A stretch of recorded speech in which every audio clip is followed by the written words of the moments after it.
What is going on, everybody? Dismal Fiend here, and welcome back, guys, to some GTA, where I'm going to be reviewing all of these new DLC cars all in one video, simply because, well, none of them really have a lot of customization features on them, so that makes it kind of dumb to review one in one video, because they take about a minute to build them to your liking, or to my liking at least.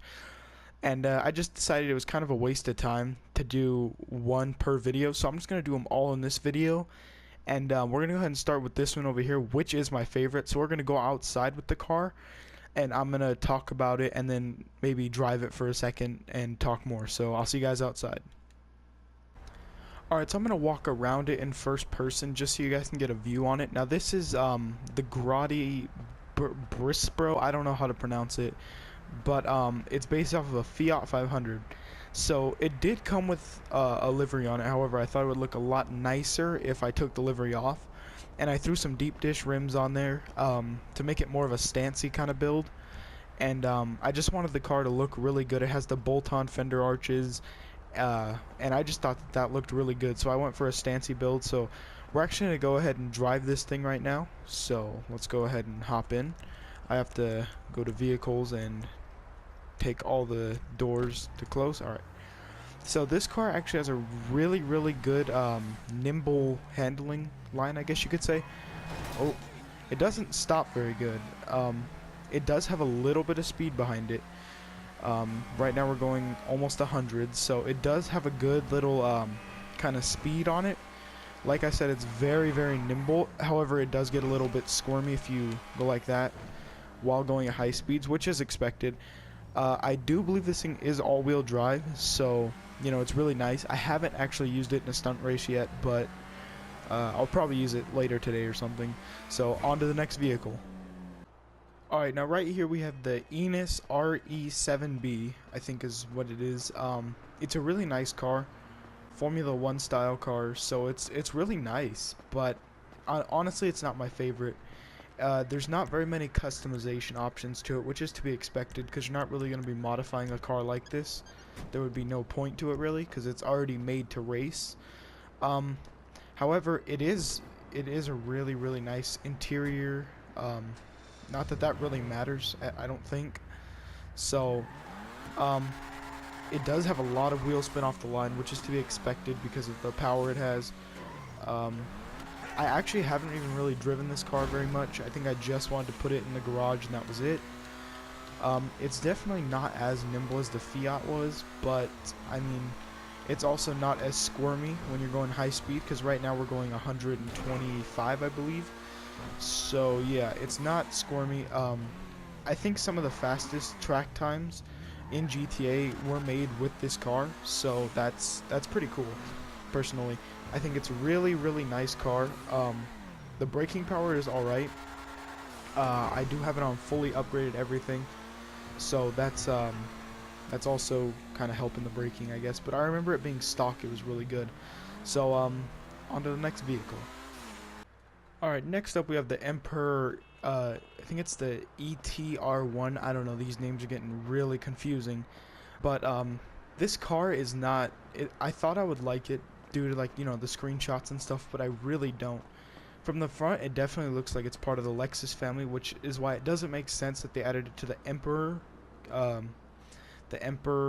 don't know what you call it, but the Emperor manufacturer, because Emperor is actually Cadillac, so I don't know why they added to that. It would make sense if it was more like a Dinka or something, but I don't like the looks of this car at all.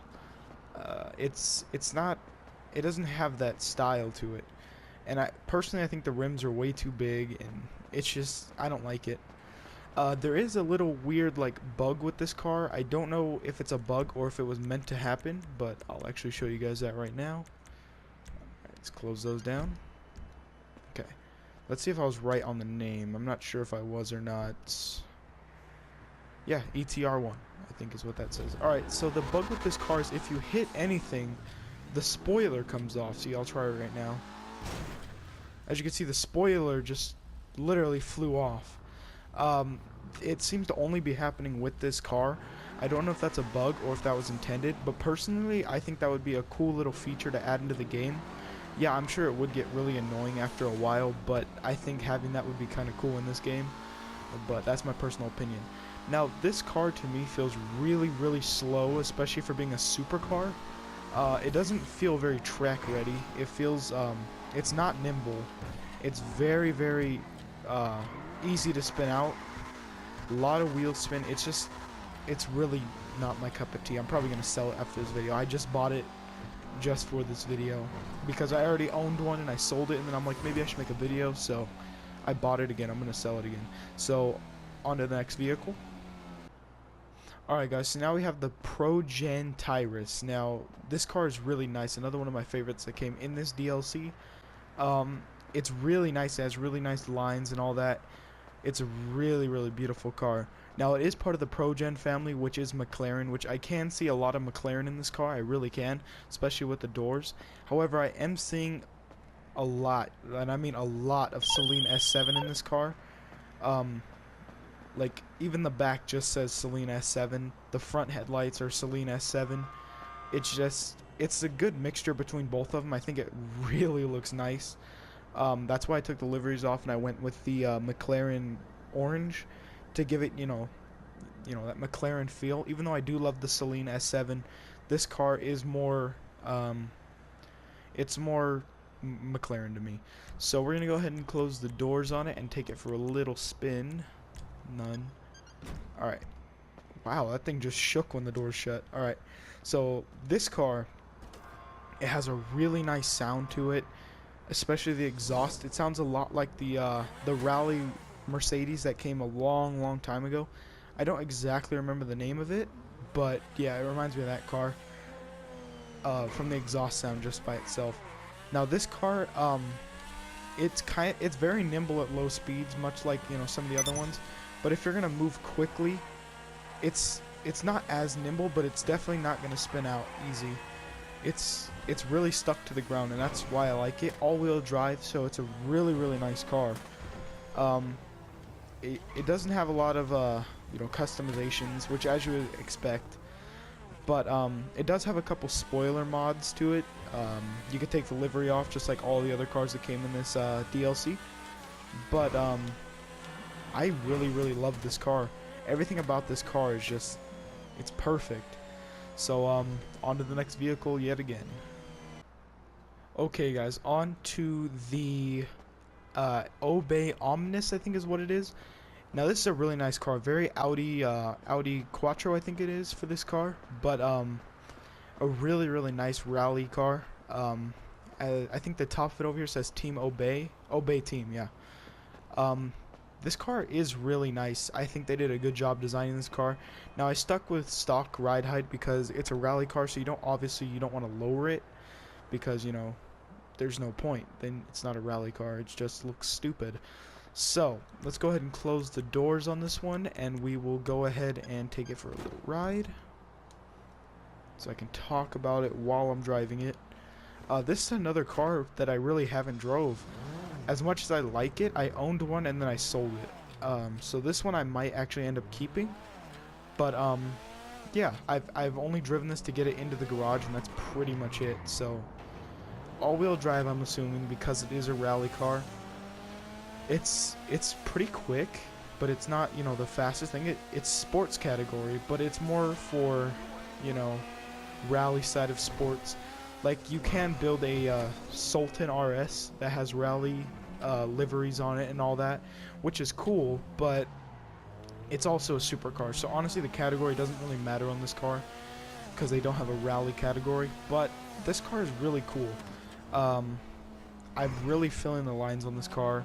Now, it is easy to spin out, which I don't like, so it's not going to be a car you're going to want to race in anything other than rally or stunting, so just keep that in mind. And the next vehicle is going to be very similar, but we're going to go ahead and review it anyway, so let's move on to that car.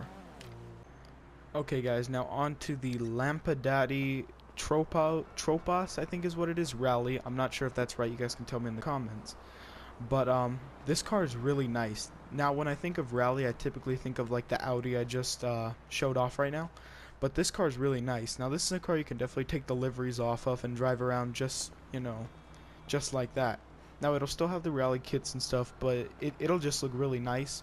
I decided to keep the liveries on this car because I wanted it to match the Audi when I put it in the garage, you know, to be kind of like a pair, just like the next two are going to be kind of ish. But yeah, this is a really nice car. Now one of the things I love about this car are the flip up headlights. Now I'm an absolute sucker for flip up headlights. They're really nice on this car. Honestly, I think this car outperforms the Audi a little bit. I'm not 100%. I might do a test on that later if you guys want that. But yeah, so let's go ahead and take it for a ride. Now it's just so nice. Let's turn the flip ups. You see that? That's so cool. All right. It feels a lot more stable than the Audi does, however. So when I make a turn, it does spin a little bit, but it doesn't spin out completely. It's a lot more nimble. I think it's because the Audi was a bit bigger, wider, longer than this car is. This car's a lot more compact. So, yeah. There's not really much to say about this car other than, you know, the cosmetics, because the performance is very similar to the Audi. The only thing that's different is the handling, and that's just my personal preference. I'm not sure if that's 100% accurate, but let's move on to the next vehicle. Okay, now next is the Vapid trophy truck. Now this truck is actually really nice. I went for a nice black, white, and red paint job on it. I think it looks alright. There's really nothing to say about it, to be honest. It's basically just a trophy truck. I haven't tried off-roading it at all. Maybe I'll do a video on that separate from the other video I was talking about, which is the Audi versus the other rally car. But yeah, I really enjoy this car, or truck, I'm sorry. So we're actually going to go ahead and take it for a ride, and I'm not going to open up all the doors on this one because there's nothing really to see, and I'm not 100% if like the hood opens or anything, and there's obviously no trunk, so we're actually going to go ahead and just drive it.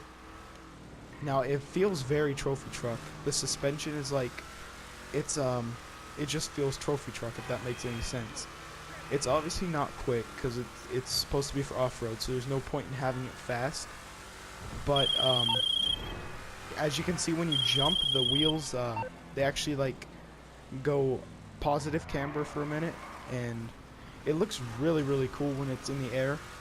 I'll see if I can get like a picture posted on Instagram, because I think that would be a really dope picture. But yeah, so we're gonna move on to the final vehicle, guys, and I'll see you guys back at the parking lot where we've been looking at all the other vehicles.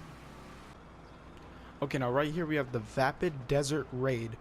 Now this is a really nice truck. I'm gonna call it a truck because I don't exactly know what it is. I'm assuming it's on a truck, or I'm assuming it's built on the same trophy truck chassis, but it looks so much different than the actual trophy truck that we just looked at. I really like it, but I'm not a fan of the big roof scoop. Now, it really doesn't have a function, to be honest. I guess it could lead to the intercooler you can see back there, but what are the fans for on the back if you have a top vent? Anyway, this car, or this truck, is really cool. Really, it has that look. Now I put it in a matte black, so it's not too flashy, but it performs identical to the trophy truck because it is built on the same chassis with the same engine, so you would assume it performs exactly the same, which it really does. And I really like this one, but I think I prefer the trophy truck a little bit more, just because this one's just, it's too much. It's overwhelming to look at, to be honest. You have all the vents, all the scoops, all that. It's not my favorite. I prefer the trophy truck over this one, definitely. But this thing is really it's cool, but I don't know if it's worth its price. So yeah, if you guys like this video, be sure to drop a like, subscribe for more videos pretty much daily. So yeah, if you guys like it, like I said, drop a like. Be sure to comment your favorite vehicle that came in this DLC, and tell me if you guys want more videos like this, because if, you know, the next DLC, I can just review them all in one video if you guys want. I'm assuming this video is going to be super long, and it's probably going to take me a while to upload it, but that's alright. So yeah, I'll see you guys in the next video.